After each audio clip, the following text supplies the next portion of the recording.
원숭이가 장자에게 물었다. 선생님,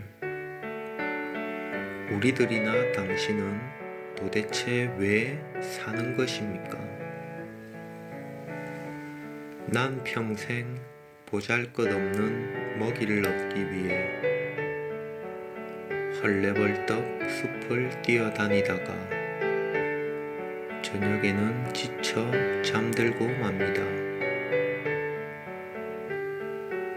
잠이 안 올 때는 술나무의 열매를 먹고 시시했던 낮 동안의 일을 잊어버립니다. 여행을 떠나거나 암컷의 꽁무니를 쫓아다니거나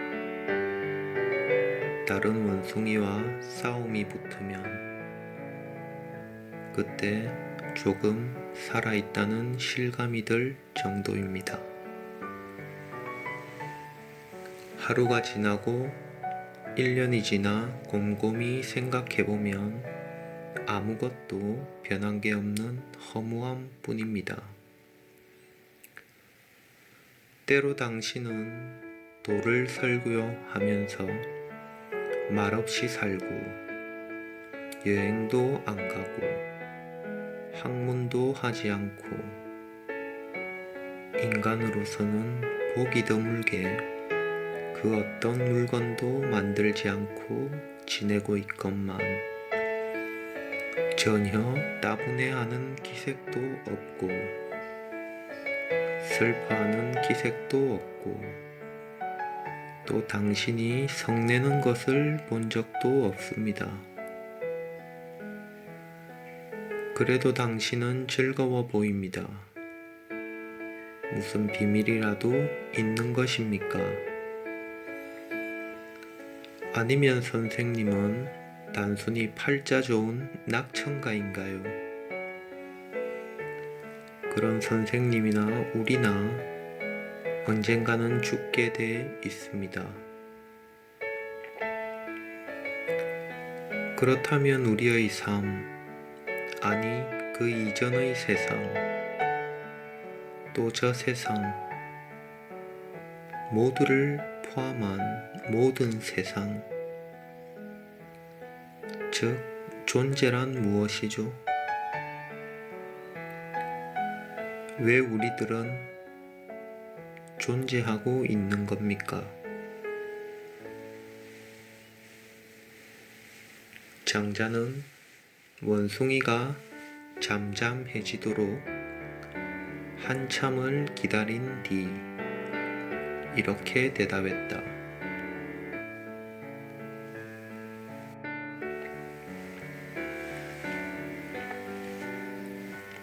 자기들 또는 존재 전체의 의미와 가치, 근거, 세계의 시작과 끝, 세계가 만들어진 목적, 이러한 것들을 탐구하는 일은 인간지성의 특권인 것처럼 속세에서는 말한다. 그러나 우선 너에게 난 한 가지 결론을 말해두겠다. 지금 내가 보고 있는 새, 벌레, 지렁이, 지네, 개와 고양이에 이르기까지, 그리고 내가 감기에 걸리는 원인인 눈에 보이지 않는 더 작은 생물까지, 실은 과거 먼 옛날에 그 물음, 즉 세계의 근원, 세계를 만든 자와 세계의 목적, 만물의 의미에 관해 사색에 빠졌다. 실로 그런 일에 연연해 하는 것은 인간과 원숭이뿐이라는 사실을 많은 사람들은 모른다. 인간과 원숭이를 제외한 모든 생물, 식물, 광물에 이르기까지 그들은 과거를 묻고 그리고 끝내 그것을 넘어섰다. 지성을 가진 존재란 실은 우주에서 가장 수준이 낮은 노예적 생물인 것이다. 겉으로는 자유로운 것처럼 행동하면서 그 내면은 항상 삶과 죽음에 대한 공포의 노예가 되어 있다. 항상 해도 모자란 걱정부터 시작하여 자신의 생명에 대한 걱정의 노예가 되어 있으며 내면은 걱정과 노여움, 질투와 열등감에 지배되어 그것을 일시적으로나마 무시하지도 못한 채 살고 있다. 끊임없이 무언가를 하지 않으면 불안하고 항상 자신의 즐거움을 위해 다른 사람이나 만물을 끌어들이고 자신이 괴로울 때도 다른 사람을 끌어들이려 한다. 그것은 속세에서는 상부상조라느니 정을 나눈다느니 교제를 나눈다고 하는데 자연계에서 상부상조하는 것은 어느 것도 존재하지 않는다. 도와주고자 하는 자 역시 아무도 없다. 자신의 신세 타령을 하는 자 역시 누구 하나 없다. 자연 속에서 헤매는 자 역시 누구 하나 없다. 자연 만물은 균형을 지니며 스스로 서로 돕는 형태로 구성되어 있다. 자연에 있어서 상부상조의 가장 큰 기본은 죽음을 두려워하지 않고 받아들인다는 사실이다. 넌 그것을 깨달을 필요가 있다. 자, 죽음의 문제는 나중에 말하기로 하고 인간과 원숭이만이 이 같은 고통 속에서 살며 그런 주제에 자신들이 가장 뛰어난 자라는 생각에 빠져 있다. 들짐승과 물고기는 아무런 부자유나 아무 근심이 없이 일생을 마친다. 하지만 인간과 원숭이는 많은 물건을 생산하고 불편함을 합리화시키고 자원을 침식하고 개인의 약점을 보충하기 위해 사회라는 것을 만들어내고 보다 더 오래 안전하게 안정된 생활을 확보하려고 한다. 그러나 이는 죽음에 대한 공포가 만들어낸 산물이며 만약 그렇지 않았다면 인간은 이 정도로 넘쳐날 만큼 생존을 위한 물건을 만들어내지 않았을 것이다. 그래서 이들 인간 사회는 뛰어난 지성의 산물이라고 말하기보다는 오히려 죽음에 대한 공포의 사생아, 부산물이라 불러도 좋을 것이다. 그러나 다른 생물은 모두 의문을 갖는 일 없이, 불안을 갖는 일 없이 생을 음미하고 죽음을 음미한다. 그들은 오래전부터 그러니까 너희들 원숭이들의 계산법으로 치면 12조 년 전에 꼭 너희들 원숭이와 인간이 의문을 가진 것처럼 만물의 존재에 의문을 가졌다. 그 의문을 해결하기 위해 어떤 자들은 30억 개나 넘는 별들을 여행했다. 그리고 드디어 그 의문의 결단을 내렸다. 그리고 지금 그들은 자연 속에서 태어나는 수많은 생물의 형태를 취하며 행복하게 살아가고 있다. 외견상으로 보면 너희들로서는 상상이 가지 않을 정도로 그들은 충만해 있다. 그들은 지성이 없는 게 아니라 이미 오래전에 그것을 남겨둔 자들이다. 그들은 쓸데없는 짓, 특히 필요 이상으로 살아남기 위해 의학과 무기를 만드는 일을 때려치우고 자연 속에 떠돌며 사는 길을 택한 것이다. 그들에겐 지성이 없다. 그러나 그들은 진화하지 않는 것이 아니라 사용한 뒤 버려진 것이다. 그러면 원숭이와 인간들의 지성이란 어떤 것일까? 너희들과 인간들을 보고 있노라면, 지성이란 살아남기 위해서라면, 수단과 방법을 가리지 않고 다른 사람을 파괴하는 힘을 기반으로 발전하며 그것을 위해 도구를 만드는 일을 기억해낸 것 같다. 언제부턴가 도구를 만들어내는 일이 마치 지성의 특권인 양 믿어버린 것 같지만 실제로 그 근저에 있는 것은 항상 죽음과 고통에 대한 두려움이다. 하지만 그로 인해 안정된 생활을 얻게 되었으므로 이번에는 따분함을 기억하기 시작했다. 그런 식으로 모든 예술, 논리, 철학, 종교, 과학 등 대부분이 발전했지만 사실은 발전했다기보다는 오히려 복잡하게 변화했다는 것뿐. 발전했는지 어떤지는 의심스러울 뿐이다. 첫째, 무엇에 가까워지는 것을 발전이라고 부를 생각인가? 생활 필수품 이외의 물건을 만들어낸 진짜 원인도 역시 공포와 불안 때문이다. 그 또한 지성에 의한 것이 아니라 노예적인 부자연스러운 본능의 산물이었다.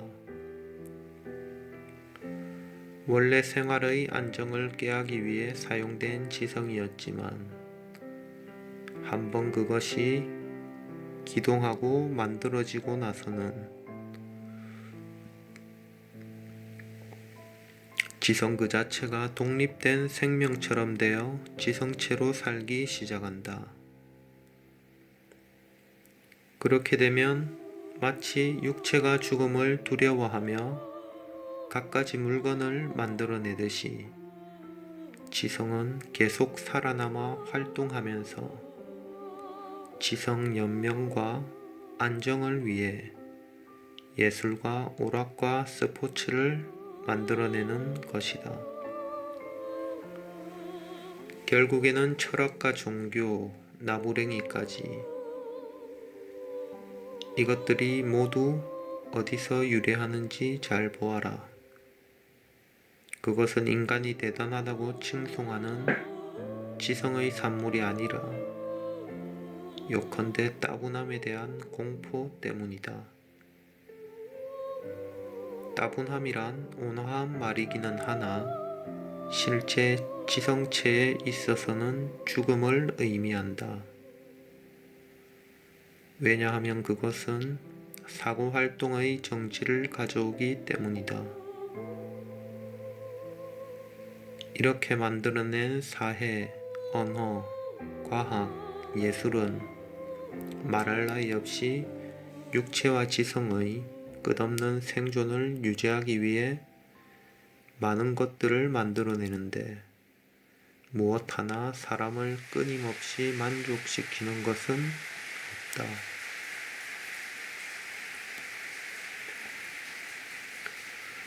모든 의미에 있어 원숭이와 인간은 굶주려 있다.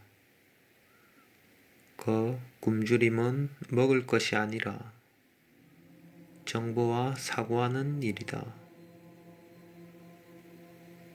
그러나 많은 유인원가 사람들은 결국 생식, 술, 수다, 오락, 스포츠, 그리고 작은 전쟁, 즉 언쟁과 큰 전쟁, 즉 살육으로 하루를 보내면서 공허함, 따분함, 공포, 불안, 불만을 때우고자 한다.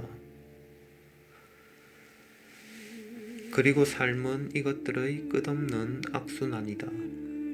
모든 원인은 그것이 육체적이건 정신이건 간에 모든 것을 보존하고 유지시키고 살아남기 위해 있다. 그러나 도대체 그렇게까지 하면서 목숨을 부지할 가치가 있는 것일까? 육체가 아니라 정신에 있어서조차 왜 그렇게 비참하게 발전할 필요가 있는 것일까? 우주는 정말 그런 일을 필요로 하는 것일까? 첫째,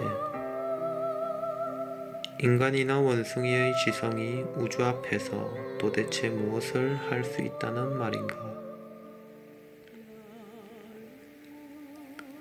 기껏해야 은하계를 120개 가량 횡단하는 정도다. 우주에 비하면 사막의 모래 한 알과도 같은 것이다. 그러한 것들이 도대체 지구에 그리고 또 다른 별의 원숭이와 사람에게 무슨 의미가 있는가? 어떤 별의 사람들이 인생과 우주와 신에 대해 또는 사랑과 가족과 예술에 대해 한가로이 즐겁게 논하고 있는데 혹성이 충돌하여 한순간 그 세계가 멸망하는 일은 우주에서 수없이 일어나는 일이다.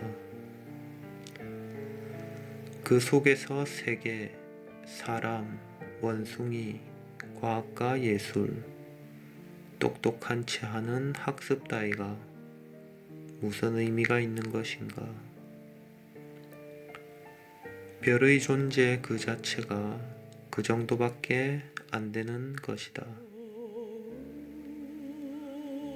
그러나 너희들 원숭이는 언제나 이렇게 말한다. 아니, 귀찮은 생각은 필요 없어. 그저 즐기면 그만이야. 라고. 그러나 무엇을 위한 즐거움인가? 즐기지 않고는 있을 수 없는 건가?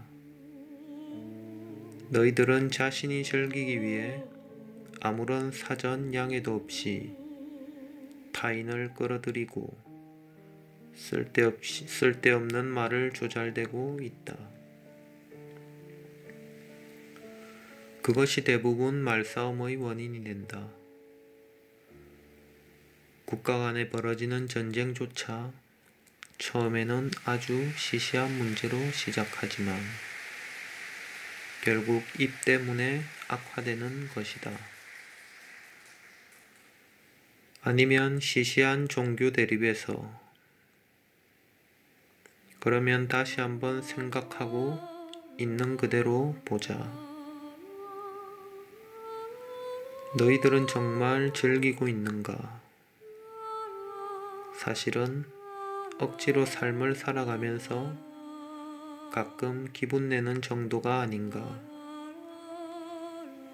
평생 생활에 쫓기고 따분해하며 싸우고 기분 나빠하고 가끔 불안을 잊기 위한 섹스와 술과 수다와 오락에 몰두하며 수천 년을 보냈을 뿐이다. 우주는 인간 사회에 맞춰서 편리하게 발전하고 복잡해진 것일 뿐, 밑바닥에 있는 정신의 불만은 무엇 하나 충족되어 있지 않다. 그래서 사람들은 우주, 세계, 존재란 무엇인가를 묻는 것이다. 그 전에 확실하게 해두고 싶은 게 있다. 너희들은 그걸 존재의 이유라고 하는데, 그렇다면 그 존재란 어떤 것인가?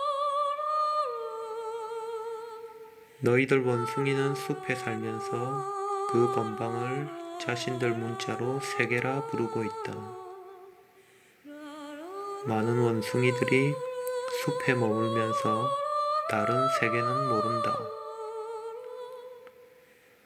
소수의 원숭이가 다른 숲으로 여행을 가는데 그렇다고 대륙을 넘는 것도 아니다.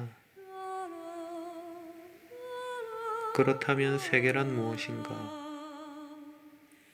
객관적으로 이러저러해서 이 정도의 넓이와 내용을 갖는다고 단언할 수 있는 세계 같은 건 없다.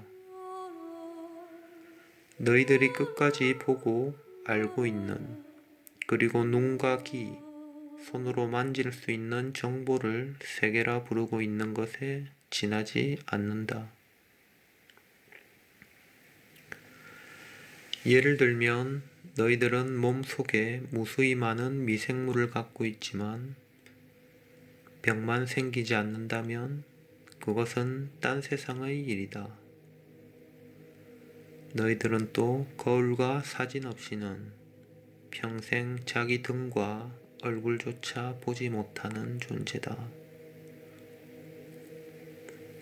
또 숲에 사는 원숭이는 바다를 모른다. 그래서 바다는 그들의 세계라 부르는 것에 속하지 않는다.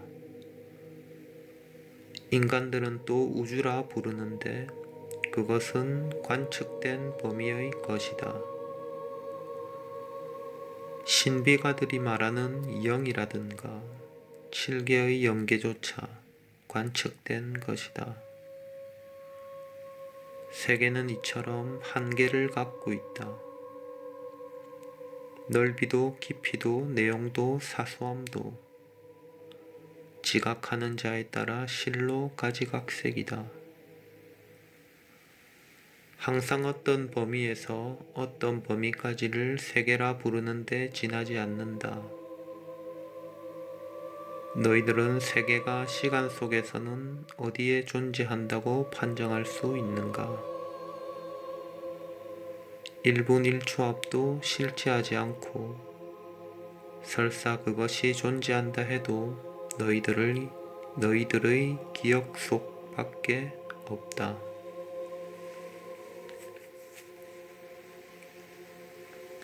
똑같이 미래라 하더라도 실체하지 않는다.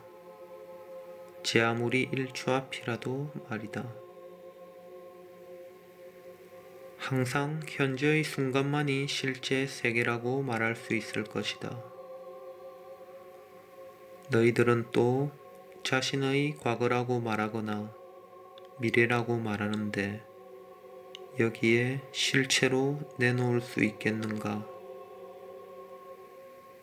물체로서 말이다. 그것은 전부 너희들의 사고 속에 있다. 기억은 과거이며 기억을 모은 일반적인 예상이 미래다. 오늘도 건강하다. 그러니 내일도 건강할 것이 틀림없을 것이다. 등등. 그렇게 말해도 내일 병에 걸릴 수 있고 상처 입을 수 있다. 너희들의 미래는 기대를 배신한다. 과거와 미래는 그저 보통 사고다. 무리적인 예측, 예를 들면 로켓의 궤도 계산은 할 수 있어도 너희들의 생활에 밀착된 것은 무엇 하나 정확하게 예측하지 못한다. 그러면 사고가 미래나 과거라는 쓸데없는 것을 만들어내는 것과 마찬가지로 지금 현재 실제하고 있다고 부르는 세계라는 것 역시 근거가 불확실하다. 이미 말했듯이 그것은 지각된 세계일 뿐이며 지각하는 것이 우리 내부에 없었다면 그것은 문자 그대로 세계조차 될 수 없다. 예를 들면 우리들은 박쥐 세계의 감각을 측정조차 못한다. 뱀의 감열 감각. 뱀은 보통 시각이 아니라 열로도 물체를 감지한다. 즉 대상의 체열을 인식함으로써 정확한 위치를 알아낸다. 뱀의 감열 감각은 이론으로나마 그럴싸하게 꾸며내는 정도지 결코 실감하는 것은 아니다. 전자파나 자기를 감지하는 미생물이 있어도 그들이 부대끼는 세계를 결코 느낄 수는 없다. 그렇다면 세계 그 자체는 생물마다 다른 것이 아닌가? 그렇다면 진짜 세계는 어디에 있는 것일까? 단언하건대 그런 것은 있지도 않다. 왜냐하면 진짜 올바른 지각의 기준이 없기 때문이다. 세계는 이처럼 세계로서 안정되어 있는 것이 아니라 보는 사람, 보는 생물마다 다르다. 지각 밖에서 세계라 부르는 것은 없다. 더 평탄한 표현을 쓴다면 어떤 회사에 4명의 사원이 있는데 그곳에는 4개의 아침이 있었다.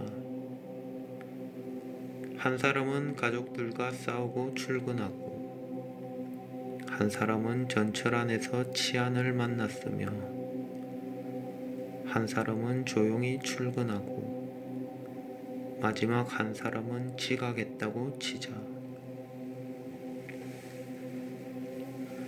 맑게 개인 날 조용히 출근한 사람이 날씨 좋네요 라고 2 사람에게 말했다. 그런데 한 사람은 가족 일로 열받아 있고 또 한 사람은 치안 때문에 열받아 있어 전혀 눈꽃만큼도 좋은 아침이 아니다. 2 사람의 곱지 않은 반응 때문에 조용히 출근한 사람 역시 잔뜩 부은 채 일을 시작한다. 각각의 아침, 각각의 내면이 다른 날씨의 아침이다. 여기에 4번째 사원이 싱글벙글 웃으며 나타났다. 뭐가 그리 좋으냐고 묻자 그는 이렇게 말했다. 글쎄, 어제 저녁 늦게 전화가 걸려왔는데 아버지가 돌아가셨다지 뭐야. 너무 기분 좋아서 이렇게 웃는 거지. 라고.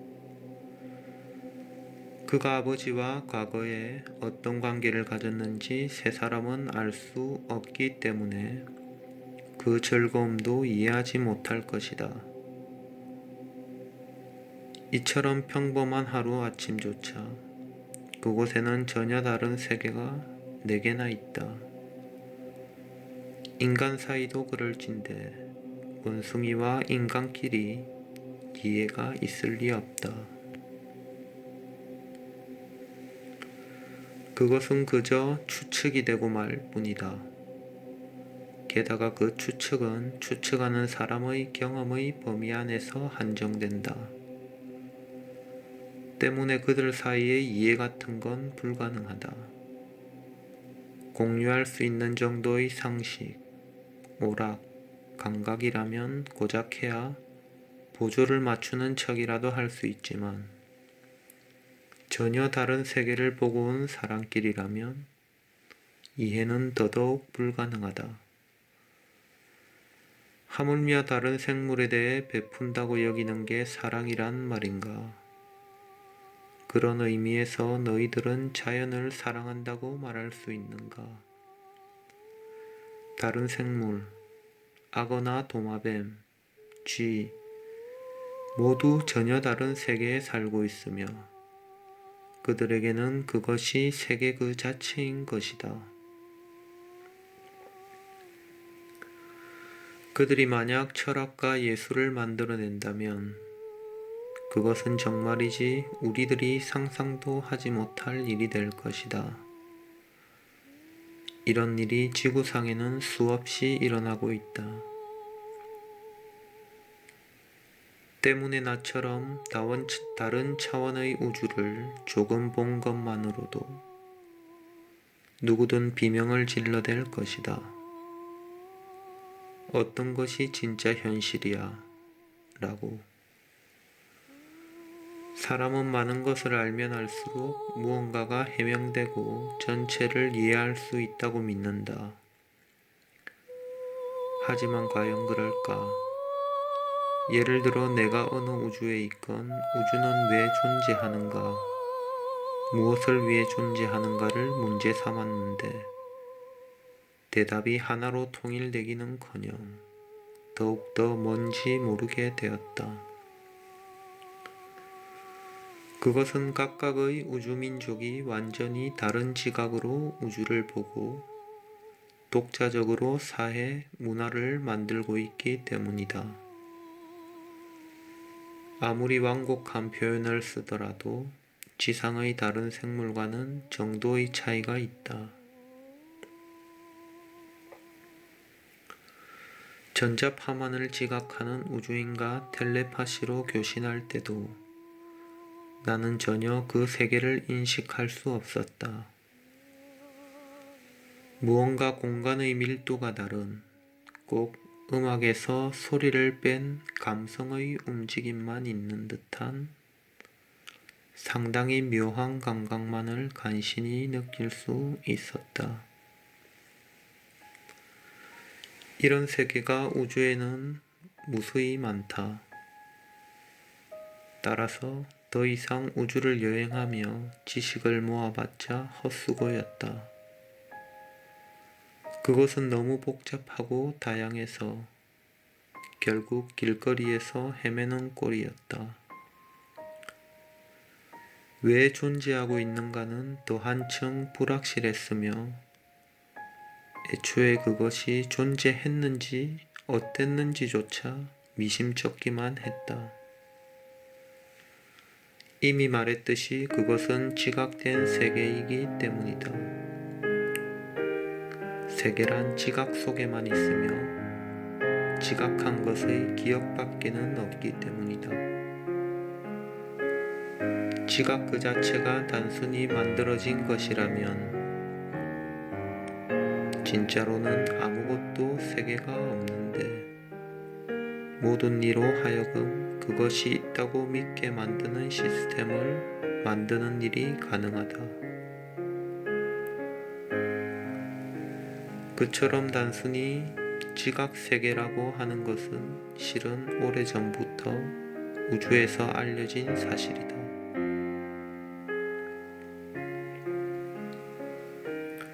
동물, 식물, 광물은 이미 그 단계를 통과하고 각자의 지각세계를 즐기고 있을 뿐이다. 그들은 결코 현실이 어떤 것인지 따위를 묻지 않는다. 왜냐하면 아득히 먼 옛날에 이미 물었기 때문이다. 결코 자연은 묻지 않는다.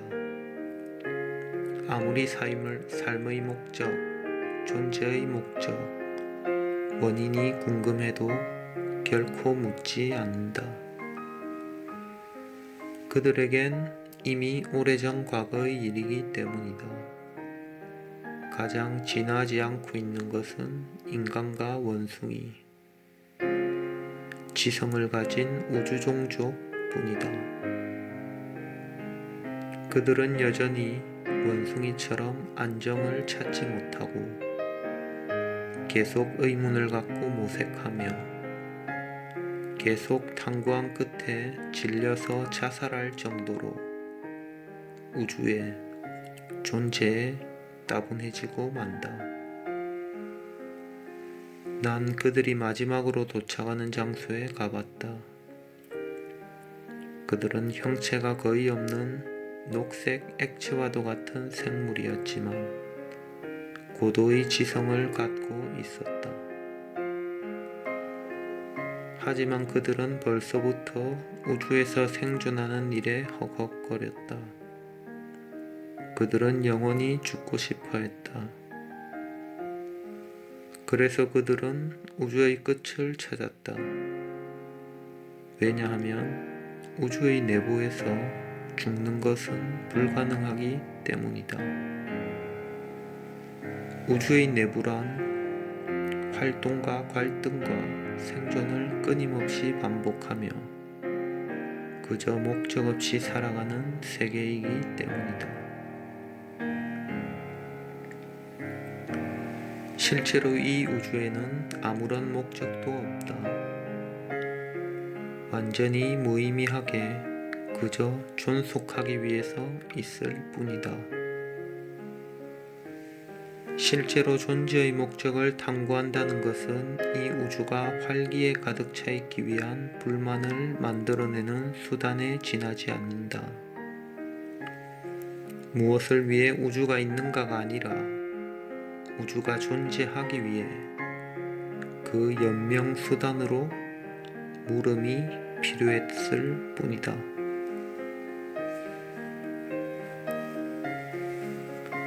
이것은 너희들이 시시한 퀴즈를 푸느라 쓸데없이 시간과 노동력을 소모하는 것과 같다. 없는 답을 찾는다는 게임 말이다. 아프이 녀석들은 드디어 우주의 끝에 당도하고 말았다. 그런데 무한하다고 생각했던 존재는 실은 한계를 가지고 있었다. 그리고 일단 그 밖으로 나간 순간 그들은 진짜 무한을 보았다. 거기에는 아무것도 없었다. 완전하게 아무것도 없는 어둠. 어둠조차 이식할 수 없는 어둠. 그곳에는 지각조차 소멸되고 없었다. 많은 사람들이 미쳤다. 이도저도 아닌 어중간한 모습으로 우주에 돌아와 영원히 우주의 불구, 광기로서 지금까지도 존재하고 있다. 그들은 그 끝으로 사라지지도 못하고 그렇다고 해서 우주의 내부에도 적응하지 못하고 미친 채 우주와 무한한 무의 경계선에 동결되어 있었다.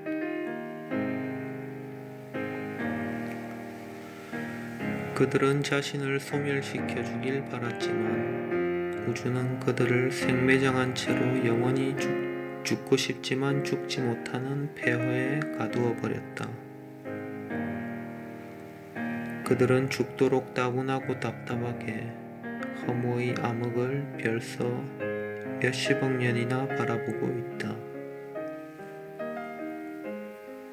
그들과 의식이 겹쳐졌을 때 난 발광할 것만 같았다. 영원한 안식, 영원한 무의 암흑에 영원히 산다는 것은 지성에게는 전혀 불가능하다. 그곳에 사는 단 한 가지 방법은 스스로 영원한 무로 화하는 것 뿐이었다. 무사고, 무위로 있는 차원에 도달하지 않으면 완전히 발광하고 만다. 행인지 불행인지 나에게는 그 어둠 속에서 영혼까지 함께 죽을 각오가 생긴 순간에 세상에서 말하는 대우가 일어났다. 실제 그것은 무언가를 얻는 것도 깨달은 것도 발견한 것도 아니며 그것은 단지 그저 자신의 집, 즉 자신의 의식, 다시 말해 그저 그뿐인 존재성으로 돌아온 것이었다. 쓸데없는 세계도, 가치도, 목적도, 정의도, 그리고 감정도, 감성도, 능력도, 모든 것이 통째로 내게서 떨어져 나갔다. 그리고 무언가가 남아있었다. 그것은 그저 있음이라는 상태였다. 정신을 차려보니 더 이상 내가 아니었다. 더 정확하게 말하자면 자신이라든가 전체라고 하는 구별, 그 자체가 없기에 내가 아니라고 말하는 것조차 빗나가 있었다. 그것은 전혀 아무것도 아닌, 누구도 아닌 그저 있음, 그저의 의식, 그저의 존재성이었다.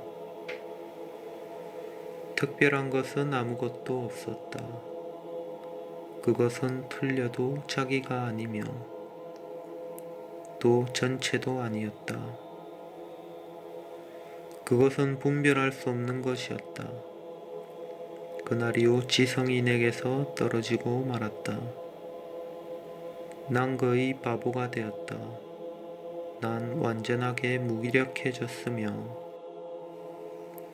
완전하게 우주라는 고향조차 잃어버리고 왜 아직 살아있는지 신기했다. 마음속에는 불황자처럼 안주할 곳, 즉 생각이라는 것이 없어졌으며 그저 언제나 있음만으로 충분한 조용한 나날이 계속되었다. 드디어 세계라는 것을 다시 멍하니 바라보았을 때 그곳은 미쳐있고 미치광이 원숭이 무리들이 산다는 사실을 알게 되었다. 원숭이, 이는 여전히 지나치게 좋은 표현이다. 곤충보다 낮게 보였다. 파리였다. 파리는 끊임없이 날아다니며 안정을 모른다. 그래서 난 인류를 파리라 불렀다. 아니, 파리조차 지성을 넘어 자연 속에 살아있으니 인류는 그 이하, 아니 파리만도 못한 존재였다. 한동안 육체를 갖고 지구에 살아야 했기 때문에 적당히 적응할 필요가 있었다. 그러나 더 이상 목적의식이 없었기 때문에 무리하게 사회에 자신을 맞추는 것이 아니라 그저 흐름과 자연에 내맡겼을 뿐이었다.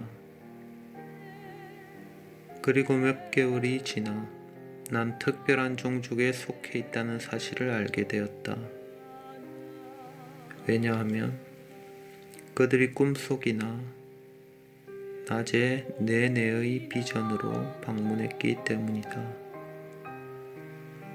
그들은 특별한 종족이 아니라 무종족이었다. 그들은 완전한 자유를 누리고 있었다.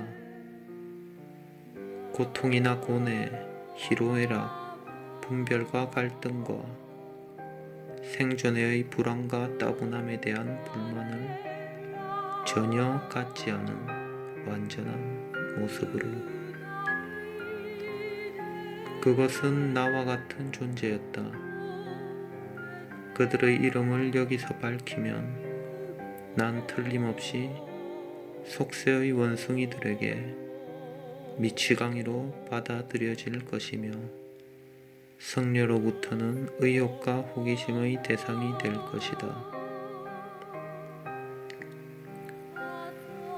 그들은 내 친구가 되어 무척 편안하고 친한 사이가 되었다.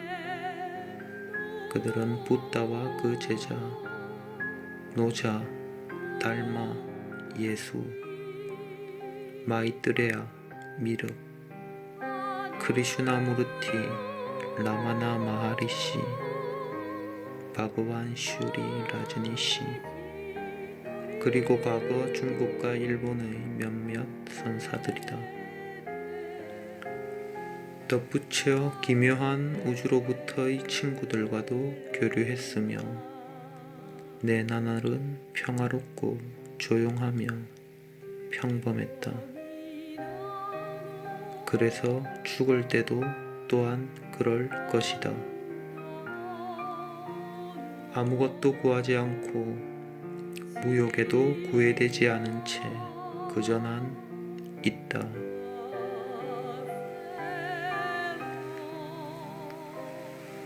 의문의 불안도 없고 즐거움도 괴로움도 없기 때문에 무상의 조용함을 친구 삼아 존재만으로 충만해 있다. 존재가 없어지든 말든 그 또한 좋은 일. 왜 이 같은 일을 원숭이들에게 설명하지 않으면 안 되는 걸까? 아마 그것은 또 누군가 편안해지는 사람을 위해서일 것이다. 누군가 위대해지기 위해서가 아니라 그 사람이 우주의 거지가 되어 그저 편안해지기 위한.